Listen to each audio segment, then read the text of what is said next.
and welcome. You've reached Phantom Phone Lines, Season 0, Episode 7, the show featuring carefully crafted, dramatized, voicemail message style stories of the strange, chilling, and perhaps supernatural encounters. Let's hear what's been left on the line.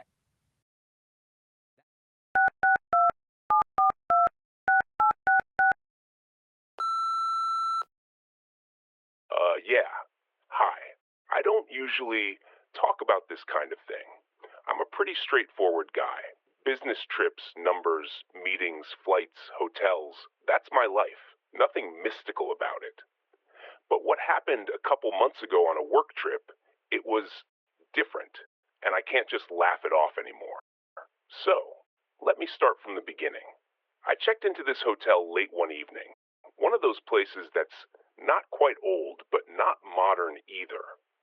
It was a tall, gray building that's been updated just enough to keep business travelers like me coming back. But you can still feel the bones of the place are decades old. Carpet patterned to hide stains, slightly humming air conditioner, and a landline phone sitting there on the desk like a relic from another time. The first night, everything was normal. I unpacked, ironed a shirt, laid out tomorrow's tie. The little rituals that keep me sane when I'm away from home. But just as I was turning off the light, the phone gave this sharp click.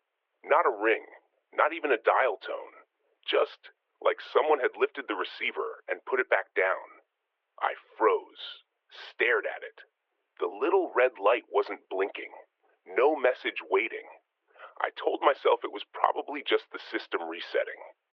Still, it was enough to make me double-check the lock on the door before I went to sleep.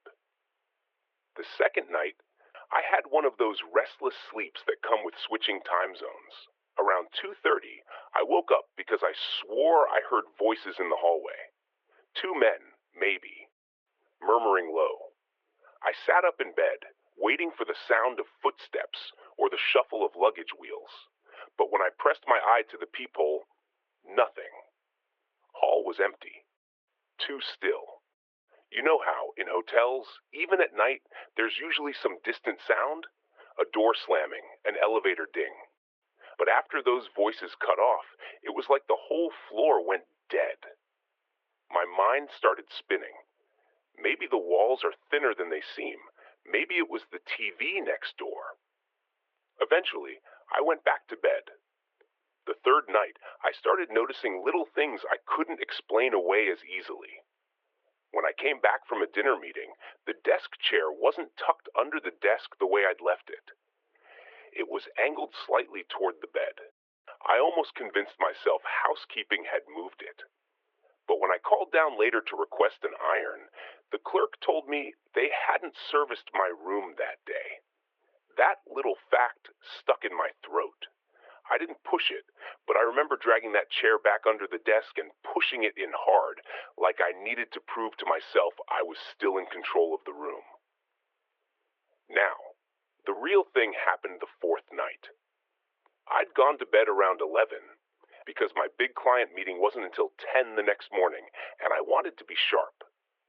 I was sleeping hard when the room phone rang, loud and piercing in the dark.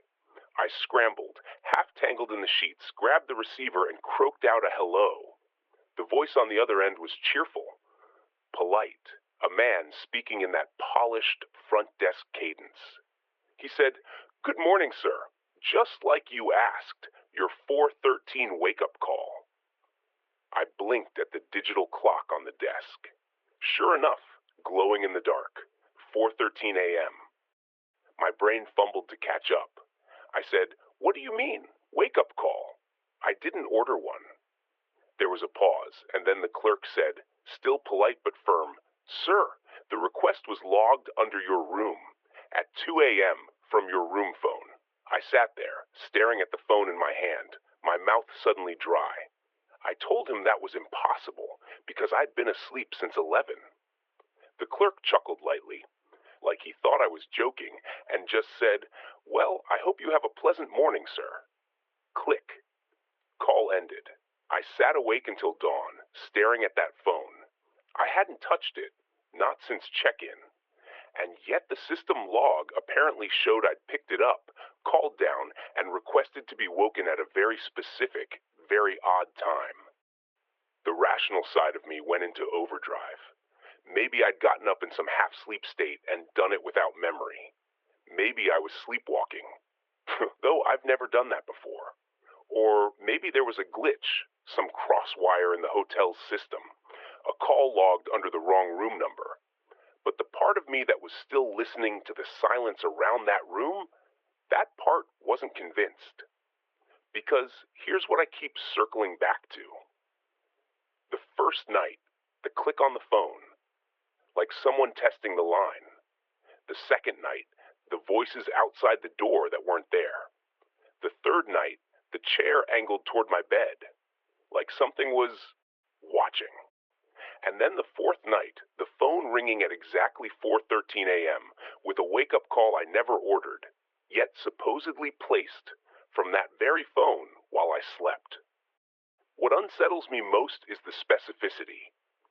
Not 4, not 4:30, 4:13, like it meant something. I checked out that morning, didn't even stay for the meeting. I moved everything to video call.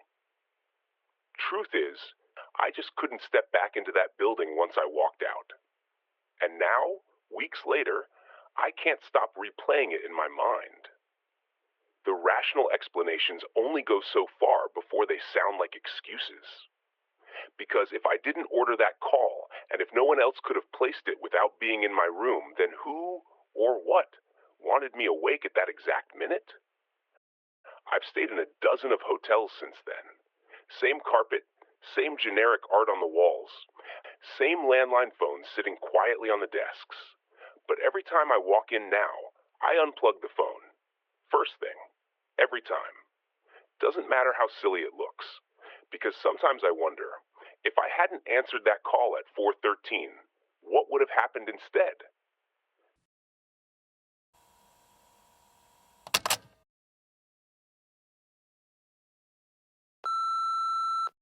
Hey, hi.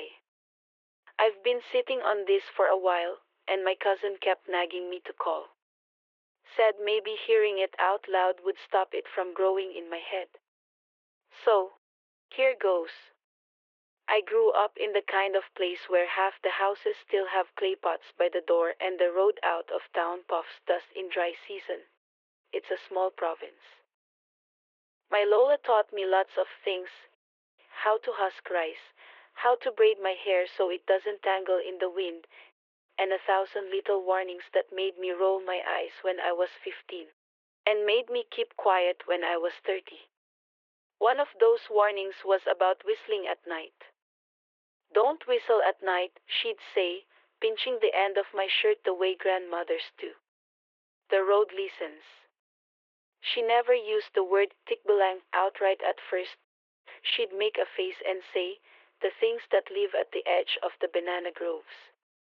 But when I pressed her, she smiled a little, folded her hands, and told the story in the way elders do: careful, measured, as if every syllable is a grain of rice that must be set gently on the mat. She explained it in plain terms the way you'd explain a bruise.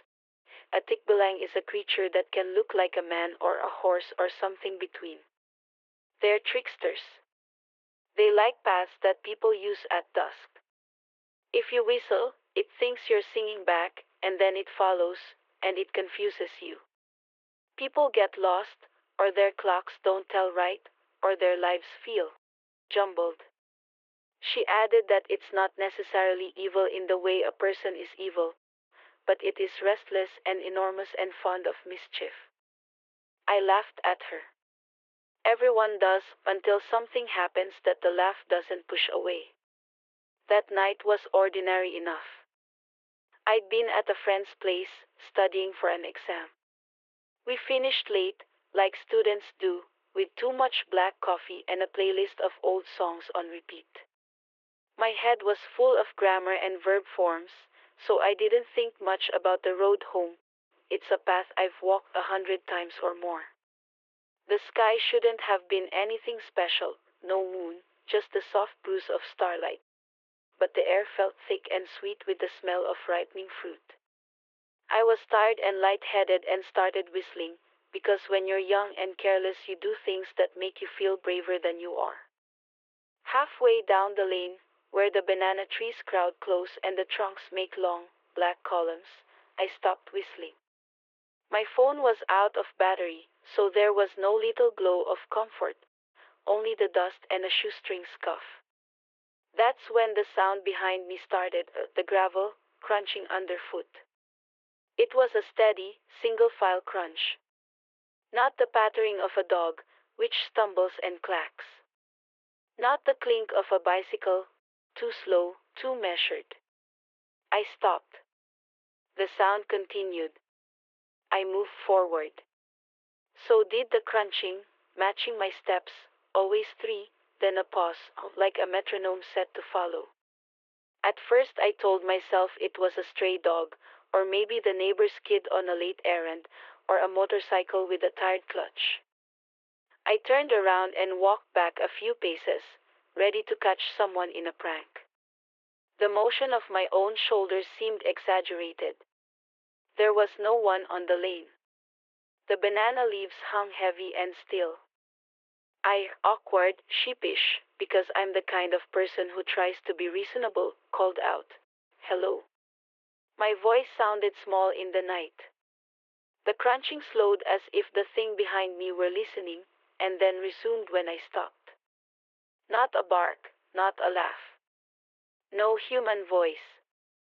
But the leaves stirred, as if something the size of a horse had passed through, brushing the undergrowth.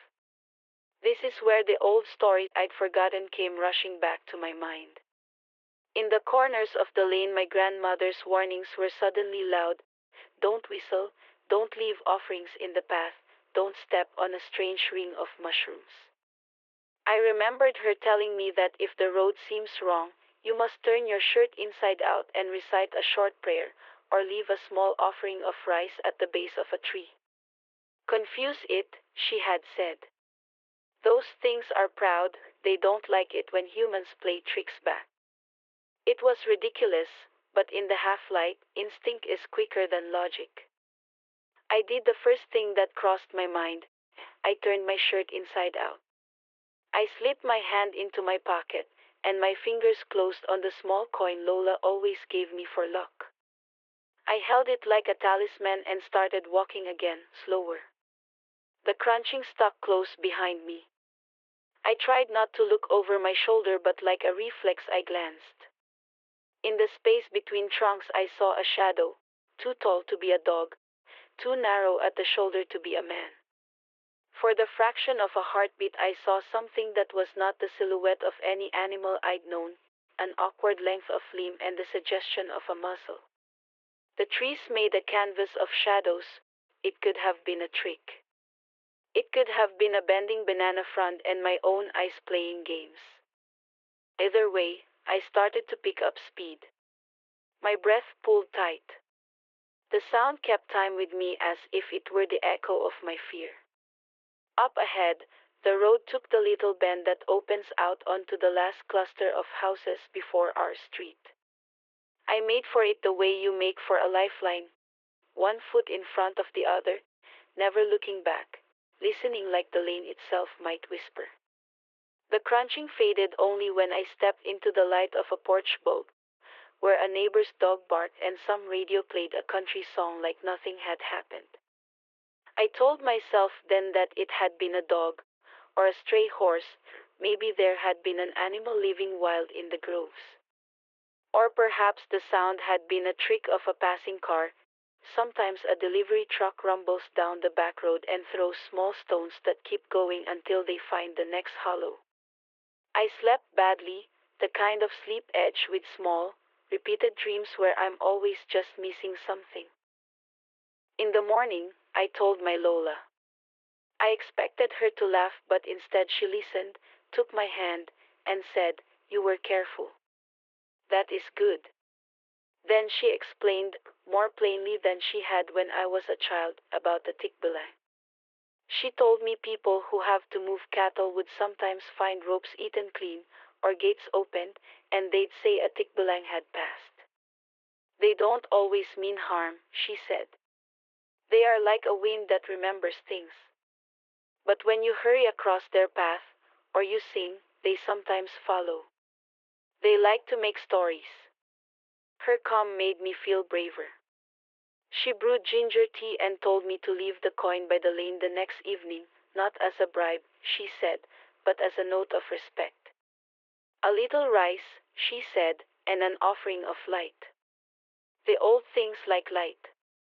She also told me to carry a small rosary if I had it, or at least speak the Our Father under my breath.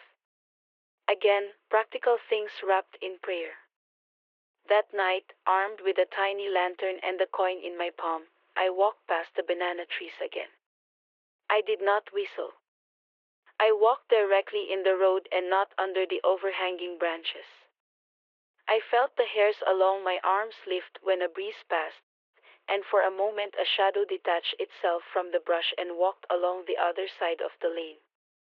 It stood for a heartbeat and then moved away, not toward me but along a line that seemed to follow its own purpose. The rational explanation whispered at me all the time. Maybe neighbors had been moving a pack animal. Maybe a man had been walking his horse late for market and had stopped to tie a bundle.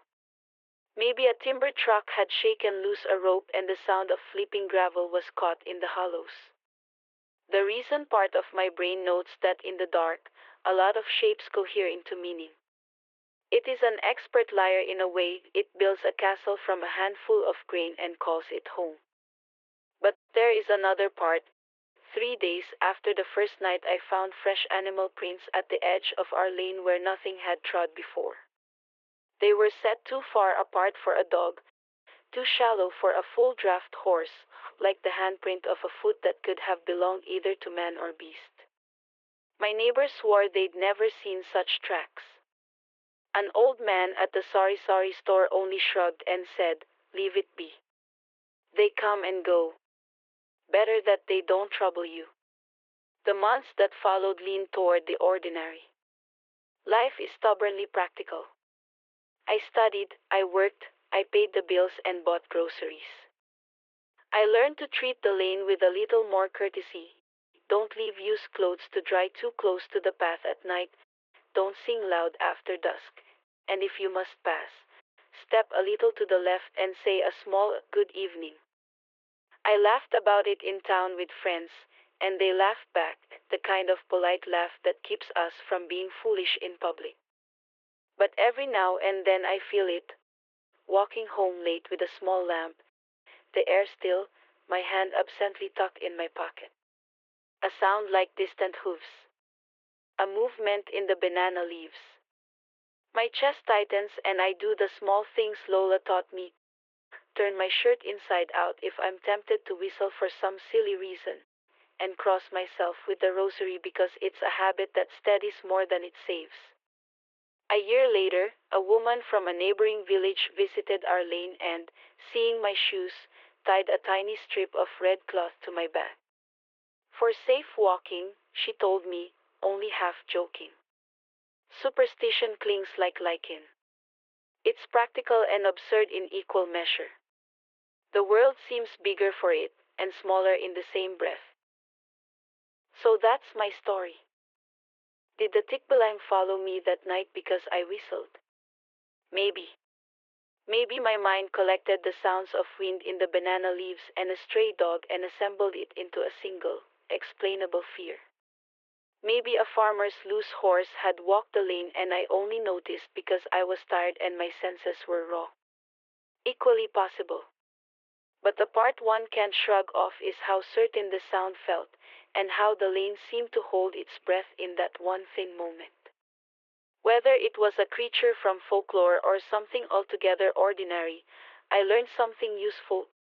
Old people's warnings are often shorthand for a living map of a place. They aren't always literal truth, but they mark where caution helps. If you ever find yourself walking by a banana grove at night and your skin prickles for no good reason, maybe don't whistle. Walk the road straight, keep a light in your hand, and be polite to whatever keeps to the trees. And if you want to take my Lola's advice, Tuck a little coin into your pocket before you pass. It's cheap, and it makes you feel a little safer.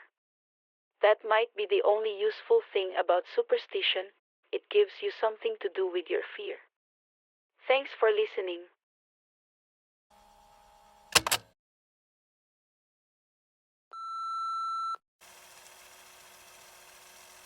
Hey, I don't usually do this.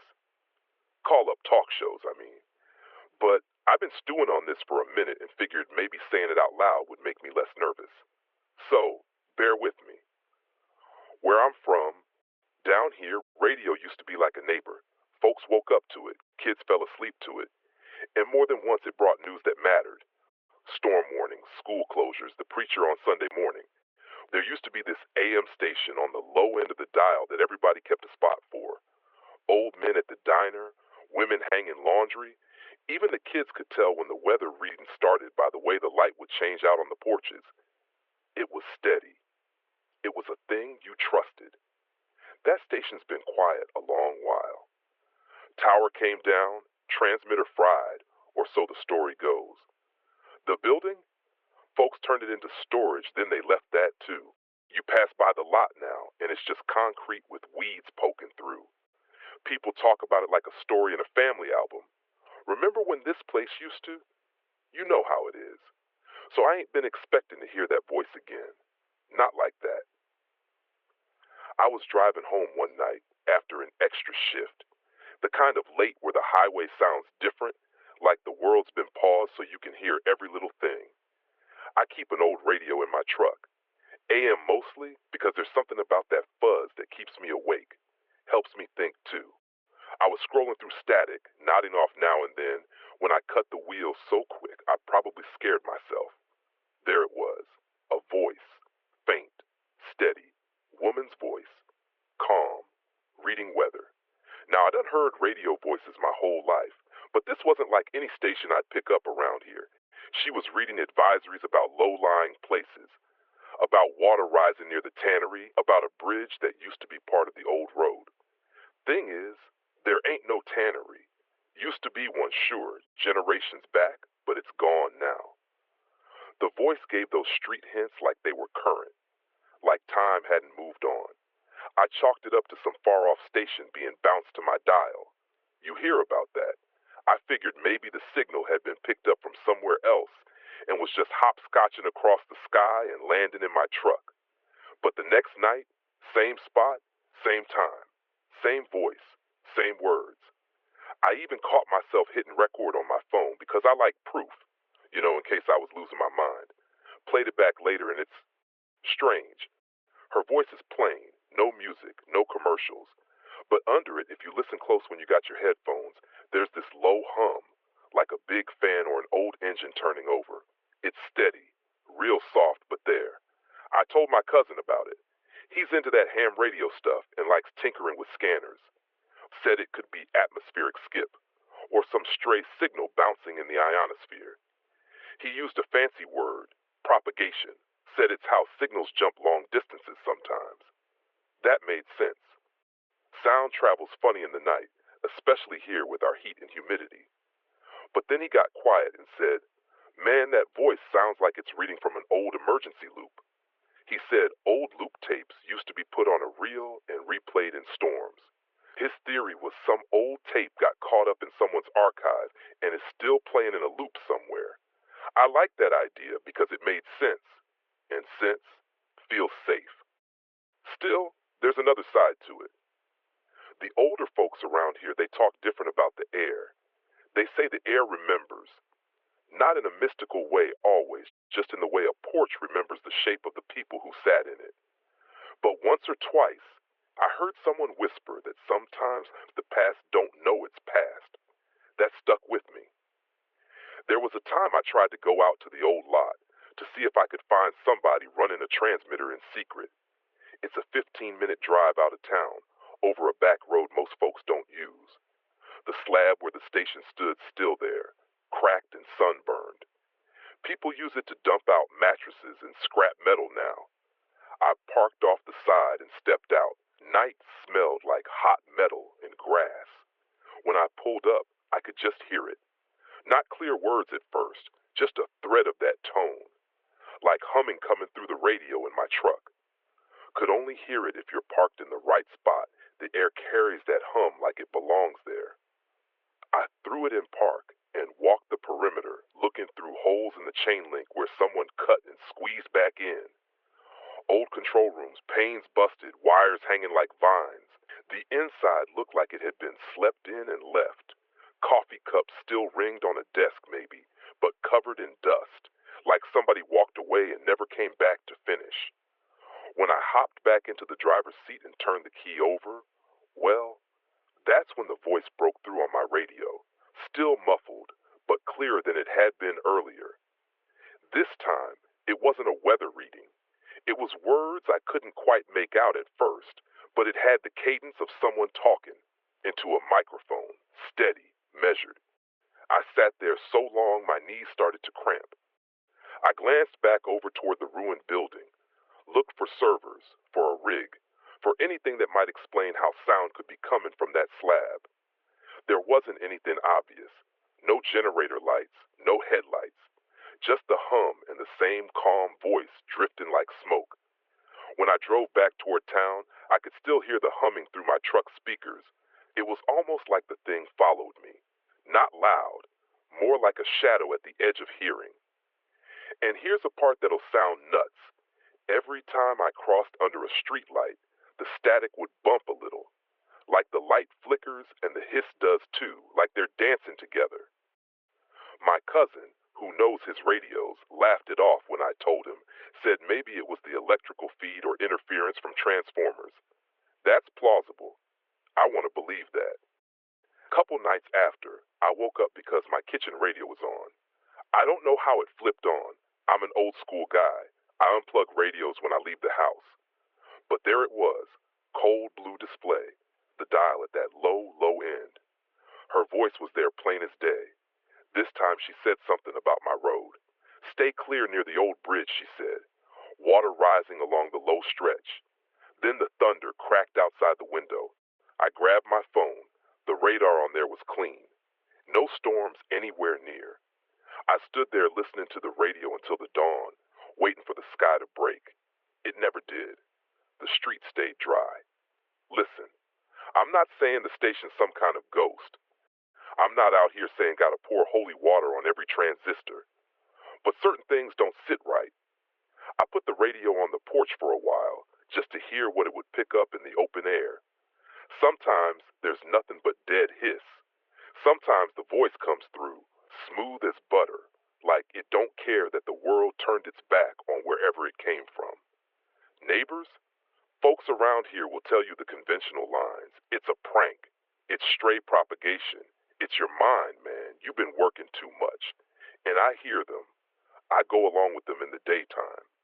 But at night, when the crickets thin into that kind of silence where even your breath sounds loud, I start listening different.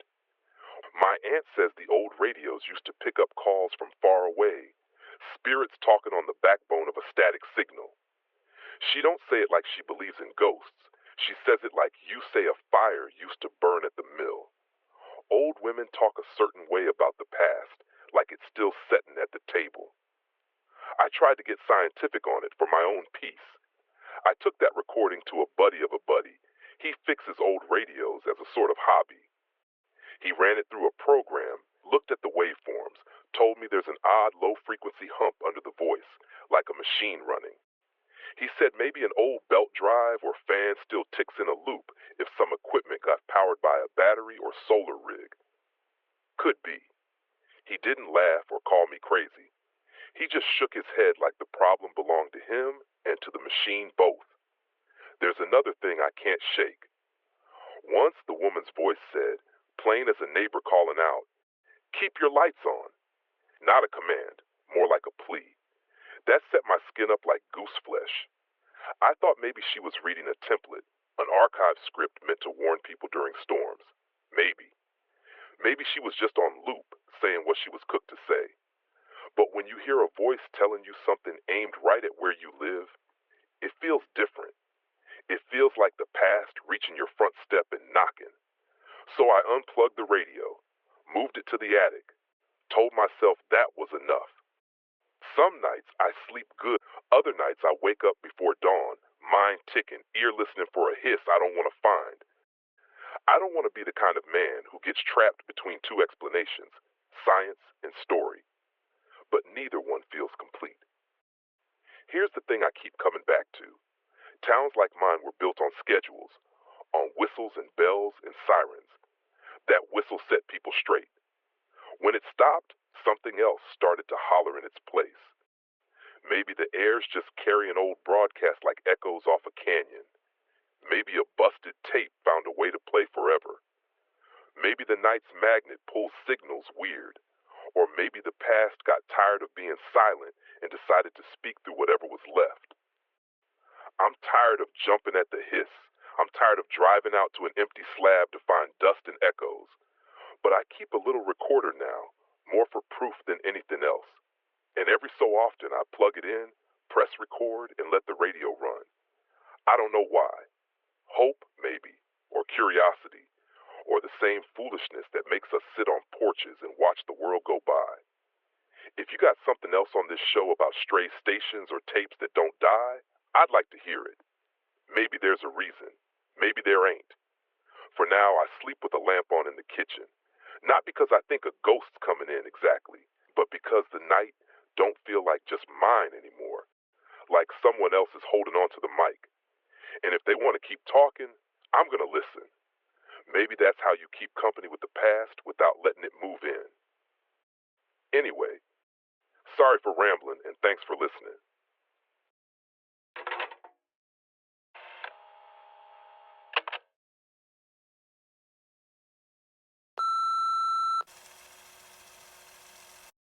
Hey, thanks for letting me leave this.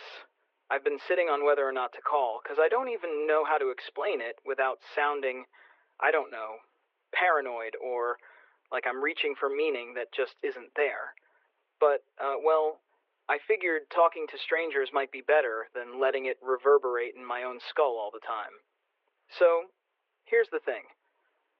It's small, but it won't leave me alone. Not because it's dramatic. No lights in the sky, no apparitions. But because of how specific it was. I had this dream. It's made me question everything from my sleep patterns to whether people notice the world in ways they don't fully register until later. Let me start with the dream itself, because it kept repeating in this exact shape for a while. It happened 3 nights in a row. And after the third time, I started to pay attention in ways I would have laughed at a week before. The first night, I dreamed I was at the top of this narrow fire escape outside an old building.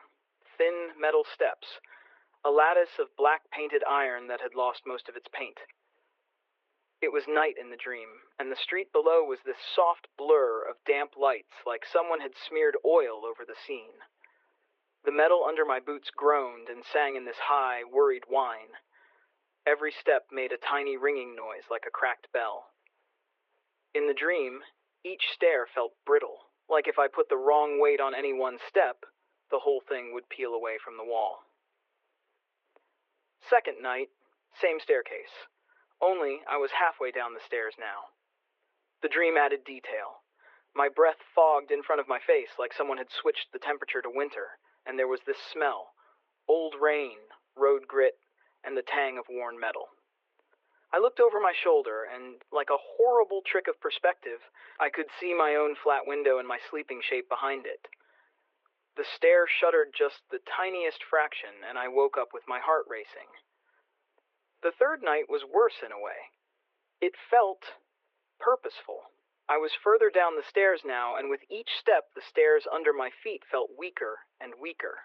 There was this pressure in my chest, like a gentle shove, no violence, just a warning. The force pressing on my chest got more intense with each step down. Each time I woke before anything catastrophic happened, but the feeling lingered, and I found myself looking at the world outside the window with a new attention. I didn't tell anyone. What was I going to say? Hey, I had a recurring dream 3 nights in a row about some building's fire escape. Sounds daft. Still, the dream nagged at me. I started checking small things. I made sure hall lights were off. I didn't leave the kettle on unattended. I took a longer look at the stairwell door the next time someone went out for a cigarette. It's odd how a dream can make you hyper-vigilant about the mundane things you'd otherwise ignore. Eventually, I walked out of my building to look at the fire escape and stood there for a long time. Up close, the stairs looked worse than I'd imagined. The metal was pitted and soft in places, salt bloom white in others. A couple of the bolts on the mid-landing were showing obvious corrosion. It had clearly been in that state for a while.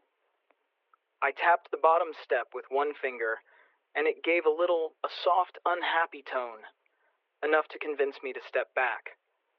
The scenario played like a bad movie in my head, someone stepping and the anchor pulling away. It's one of those mundane horrors you don't want to think about. So I decided to put a short note about its poor condition in the envelope with my next rent check. Then, maybe 2 months later, I got home one evening, and the corridor was lit up by those brutal fluorescent work lights. There was a yellow notice pinned to the stairwell door, one of those official landlord or council notices. It said the external fire escape had been inspected and condemned. Unsafe to use. Do not use under any circumstances. Repairs scheduled. My stomach sank because I knew the metal, in my head. It matched the stare from my dream. Flaked paint, hairline cracks where the iron bolted to the wall, old plates eaten by rust. The condemned notice said that had they not closed it off, it could have failed. That's when the coincidence hit me like a cold hand. The stare in the dream, the smell, the groan, everything lined up.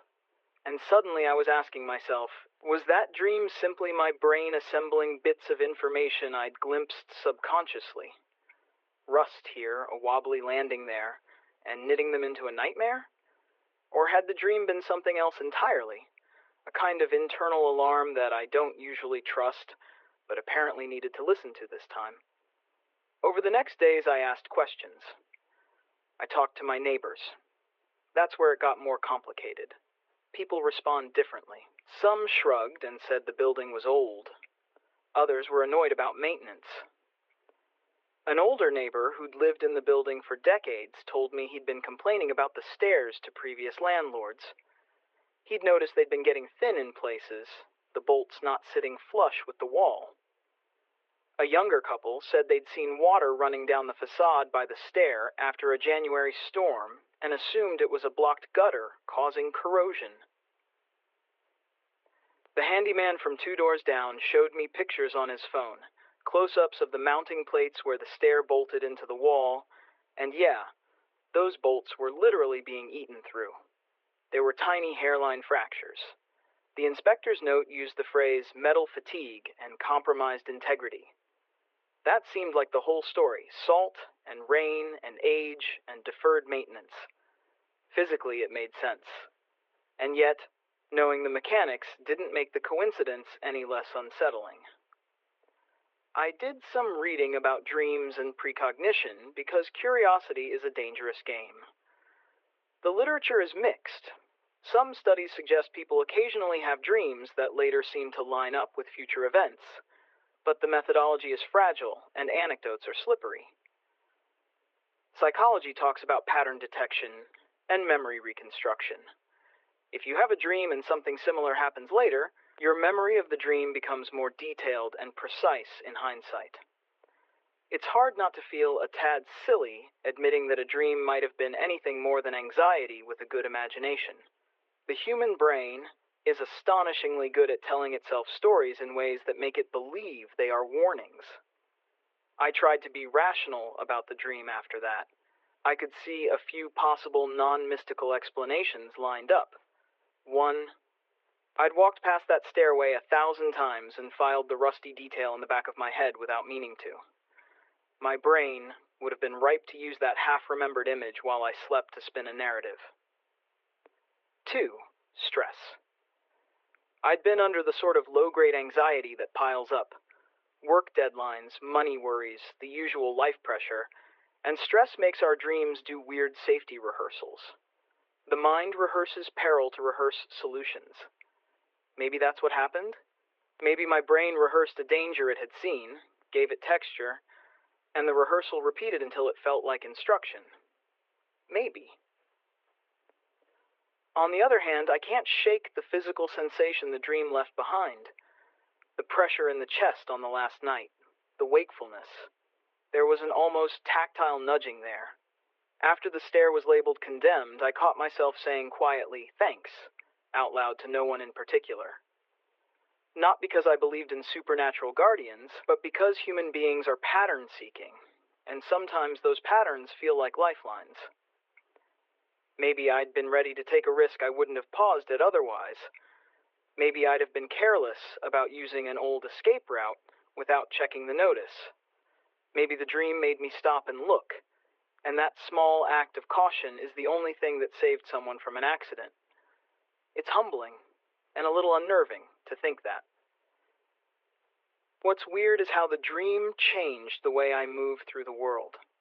I became more deliberate about mundane safety, checking the back window latch, making sure the bike in the hallway was properly stored, actually reading notices instead of half-glancing and ignoring them. None of that is mystical, common sense, really. But it felt qualitatively different, as if a small, quiet voice in me had been saying, "Do it right." I don't know whether that voice was subconscious caution or a deeper intuitive thing. Either way, it had practical results. But the unsettled part of me keeps the other possibility in reserve. Call it intuition, superstition, whatever term you prefer. Even if it's only my brain protecting me by looping through safe scenarios while I sleep, I don't regret listening once I had the dream. Being slightly more careful has been harmless and possibly useful. I don't think I'm better than anyone else because of it. I just learned to pay closer attention to the small signals my own head sends me. So that's why I'm leaving this message. If you ever have a dream that nags and nags and doesn't let go, don't be embarrassed. Check the things you can check. Move that ladder, look at the bolts, open the cupboard, read the notice. There's usually a perfectly rational explanation, but paying attention to the nudges, whether they come from the sleeping brain or something we can't name, hasn't hurt me. Maybe it'll help someone else avoid stepping on a rotten stair. Thanks for listening. If anyone else out there has had a dream like that, one that felt like a warning, drop a line. I'd like to know I'm not the only one who gets rattled by their own subconscious.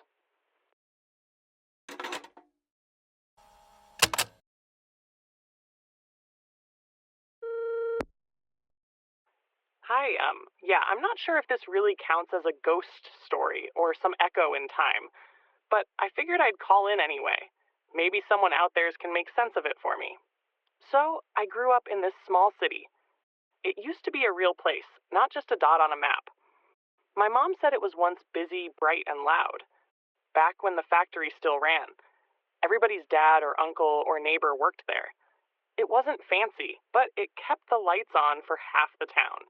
You'd hear the factory whistle every morning, then again in the afternoon, and at night when the shifts changed.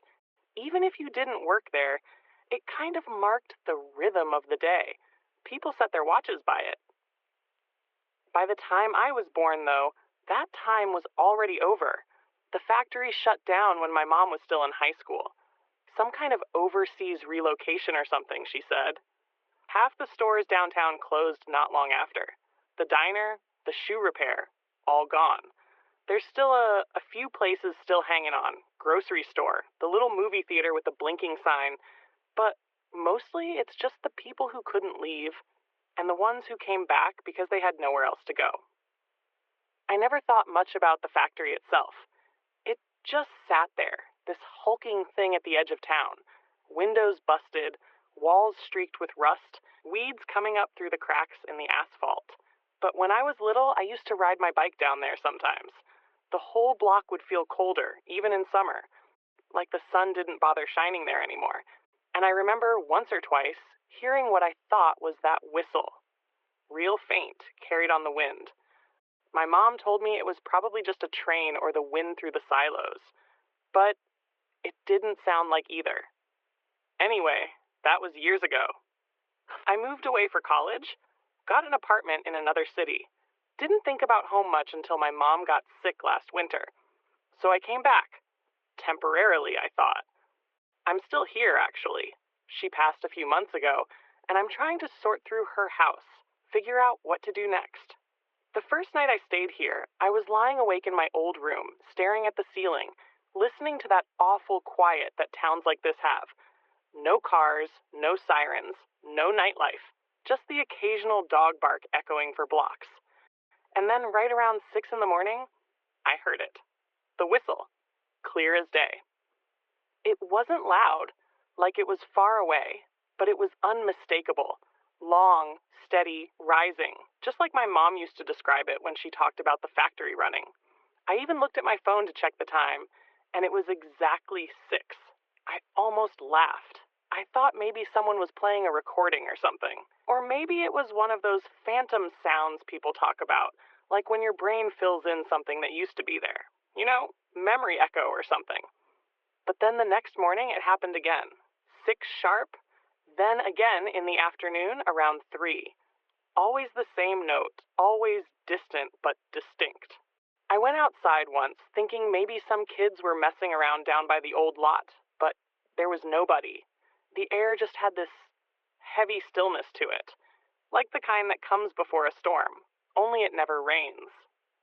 I mentioned it to one of the neighbors, a friendly old man who's lived here forever. He looked at me funny for a second, then just nodded like he'd heard it too. He said real quiet, "Oh, that thing starts up now and then, usually in winter."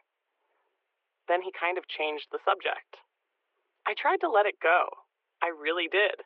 But then one morning I got curious and drove down there. The whole factory's fenced off with rusted chain link, but someone's cut holes in a few spots. I parked by the curb and just stood there. The building looked even worse up close. Walls slumped in on themselves, old machinery piled like bones. The windows were all black, like they were holding back the inside. And then it started again. The whistle. I swear I felt it more than I heard it that time, this low vibration in my chest. I looked around for smoke, steam, anything, but the stacks were dead still. There were no lights, no power lines even connected anymore. I kept telling myself it had to be the wind, maybe something in the pipes catching air, some rusted piece of metal resonating just right. But it went on for a full minute, a perfect, steady tone. Then it just cut off, like someone had shut it down. I kept thinking about my neighbor said, usually in winter, like he'd been expecting it. Like everyone here just accepted that the factory still works in its own way. The weirdest part? Lately, I've started waking up before it even blows. Like my body knows it's coming, and when it starts, the sound feels closer now. Like it's not out there by the river anymore, but somewhere down the street.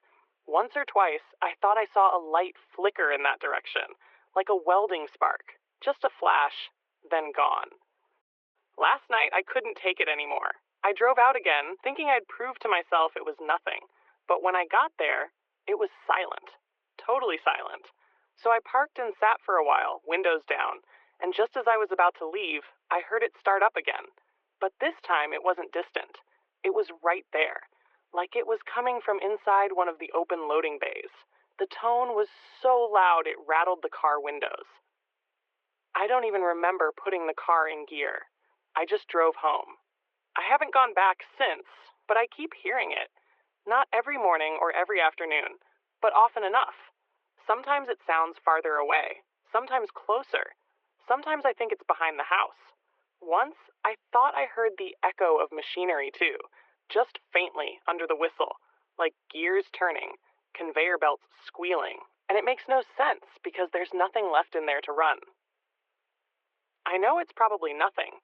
Sound carries weird here. Maybe the wind hits those old pipes just right. Or maybe the whole town's just remembering what it used to be, and I'm hearing that memory, same as everyone else. But every time it blows, I get this feeling, this sinking in my chest, that it's not just some random noise. It feels like it's calling people back. Like it's reminding us that even if the factory's gone, something there never clocked out. Anyway, sorry if that was long. I just needed to tell someone. I'm planning to move soon, maybe somewhere that doesn't have any so-called ghosts of its own. Though I have a feeling, even if I go, I might still wake up expecting to hear that whistle again.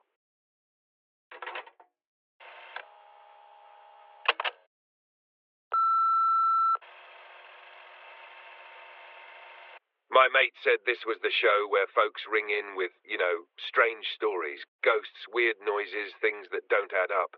I'm not really one for that kind of thing, normally. I'm a bit of a realist. Always been more switch the light bulb than light a candle, if you know what I mean. But I've had something happen lately, and I don't know. Talking about it seems better than letting it rattle around in my head. So, my wife and I moved into a rental house about 6 months ago. Just a little 2-bedroom on the edge of town. Older place, 70s era, but clean. Quiet neighborhood. Big backyard, lots of trees. Felt like a good spot to start fresh. Maybe even think about kids one day. It was older than I'd like, so it had a bit of character, you could say. Tired old wallpaper, scuffed floorboards, creaky plumbing. All the stuff estate agents call full of charm. The first couple weeks were fine. Unpacking, settling in, learning all the little quirks of the place. You know how every house has them. That one light switch that does nothing, the floorboard that creaks just wrong. We figured it out, got comfortable. But then, I'd say maybe 3 weeks in, we started noticing this sound at night. A knocking. Always at the back screen door. Now, the first time I heard it, I was up late doing dishes. It was around 10:30, maybe a little later. The backyard light was off, and I had the window cracked open over the sink. That's when I heard it. 3 knocks. Not loud, not rushed. Just deliberate. Tap, tap, tap. I froze, naturally. It was pitch black out there. We've got a tall fence and the gate's usually latched, so I figured maybe a branch or something brushed the door in the wind. I went to look, but when I turned on the porch light and stepped outside, there was nothing. Not a breeze. Still as anything. Didn't think much of it that night. But then it happened again the next night. Same time, same number of knocks, and then again the night after that. By the 5th or 6th time, I started getting uneasy. My wife heard it too. We even sat there together a couple nights just waiting, and sure enough, right around 10:30, tap, tap, tap. Always the same. Always from the back. I tried catching it in the act, rushed out as soon as it happened, flashlight in hand, but there was never anything there. No footprints, no movement in the bushes, no signs of animals. Just an empty porch and that weird quiet that settles in places like that after dark. I considered setting up a camera. Actually had one ready to go, but then we both agreed it felt like overkill. I mean, what were we going to do? Catch a raccoon asking for entry? Then there were the small things. Crumbs near the door that we hadn't dropped, a faint scuff on the doormat. My wife swore she heard a noise one night, but by the time I got outside, the yard was empty. Always empty. It went on like that for weeks.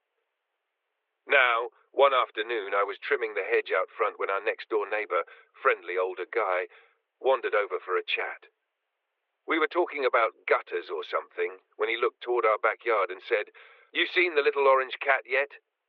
I said no, and he goes, "Funny little thing.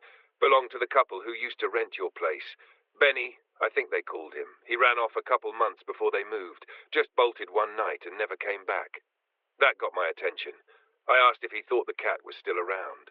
Hal shrugged. "Might be. I've seen a flash of orange now and then. Might just be another stray, though. Hard to say." After that, the knocking started to feel different.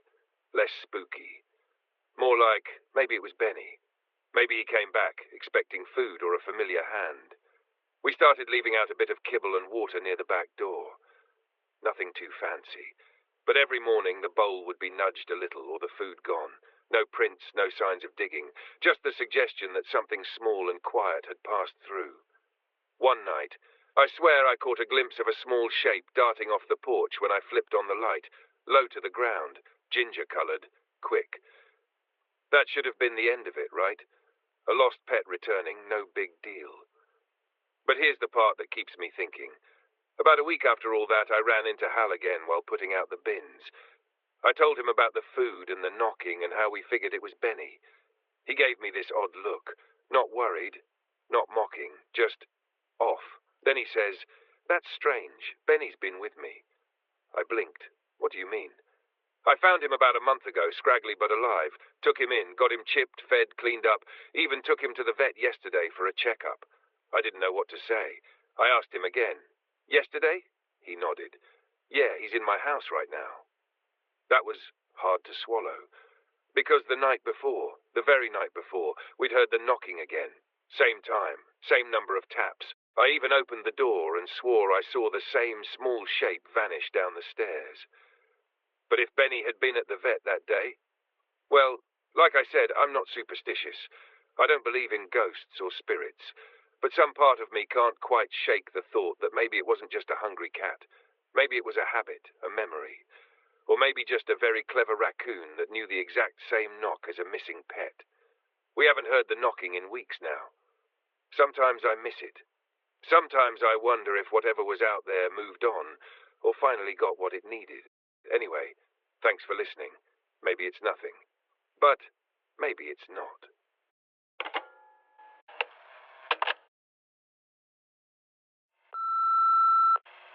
Hey, yeah, I'm not really sure how to start this. The other night I was listening to the show, and I heard some stuff that made me think I should call in myself. This thing happened to me about 5 years ago now. It's not dramatic. No lights in the sky or anything like that. But it still gives me a bad feeling in my gut every time I think about it. I used to work overnight janitorial at this place out near the edge of town. Just me and two other guys who didn't talk much. It was mostly quiet, boring work. Sweeping floors, restocking bathroom supplies, hauling trash out to the dumpsters. The kind of job where your mind starts to wander if you're not listening to music or a podcast. Anyway, there was this little break room off the main floor. Dingy little spot, maybe 10 by 10 feet, smelled like burnt coffee and mop water. It had a table, a worn-out vending machine that mostly ate your money, and this old TV mounted in the corner, one of those boxy ones with the faux wood paneling. Been there forever. Only thing was, the TV didn't really work. Didn't matter what you did, what channel you picked, what time of day. It just showed static. Gray and white fuzz, hissing sound, the whole deal. I tried fiddling with the rabbit ears once. Got a headache from my trouble and gave up. Most people did. After a while, we just stopped even looking at it. Until one night. That's when I noticed something was wrong. I'd taken my break late, around 3 or so in the morning, just sitting in the break room alone, eating some stale crackers from the vending machine, staring off at nothing. And that's when I realized there was something moving in the static. At first I thought it was my eyes playing tricks on me, you know? You stare too long at the screen, you start seeing patterns. But this wasn't that. There were shapes, like shadows, vague silhouettes of people, just barely visible through the fuzz, walking across the screen from left to right. Not like actors, more like a live feed, real time. It reminded of those magic eye pictures from the 80s a bit. I thought maybe someone had hooked up a camera or something as a prank, but there were no wires, no ports. That thing was ancient. Didn't even have a remote. I got up, stood real close, tried to make it out better. There were rooms in the static, like hallways, a staircase. I saw someone go down it. I saw a door open. Then one of the figures stopped. It looked up, right at me. I know how crazy that sounds. I do, but I swear I felt it. Like when someone across the street catches your eye and you both kind of freeze for a second. That weird connection. Then the screen glitched, just for a second. The static crackled louder, and the image was gone. Back to full fuzz, no shadows, nothing, just the usual gray mess. I stood there for a long time, didn't take my break in that room again after that, didn't talk about it either, just avoided it, figured I was overtired, hallucinating stress or something. But the weirdest part? A few days later, the TV was gone. Not moved. Gone. Bracket still bolted to the wall, wires hanging, like someone came in the middle of the night and just took it. Ripped it out. I asked around. No one knew anything. The other two guys I worked with said it was always broken. Didn't even know it had a picture. Management never put in a work order. Heck, they probably forgot it existed. I still don't know what I saw. Maybe it was just my imagination, or maybe there really was a camera, some kind of weird feed playing through interference. But if that's the case, what was it a feed of? And how did that figure know I was watching? Anyway, yeah, I think about it sometimes when I see in TV static. Makes my stomach tighten up a bit. Thanks for listening to me ramble. Love the show. Hope this fits.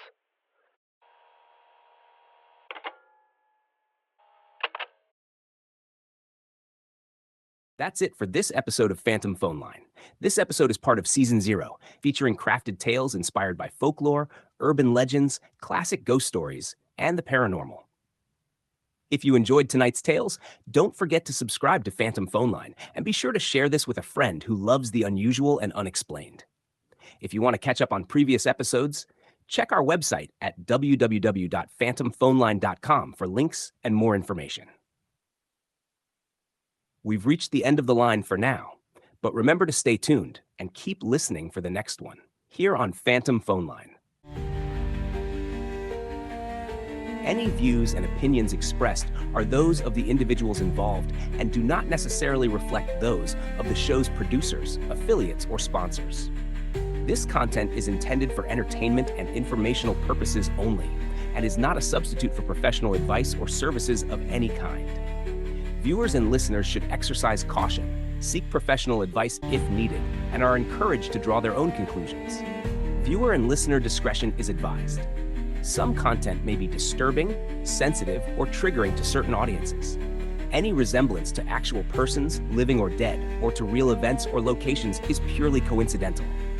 Some parts of this content may feature elements that were created, altered, enhanced, or modified using digital production tools, techniques, or other advanced production methods, including synthetic or automated processes. All content is the property of Phantom Phone Line and may not be reproduced, distributed, or transmitted in any form without prior written consent.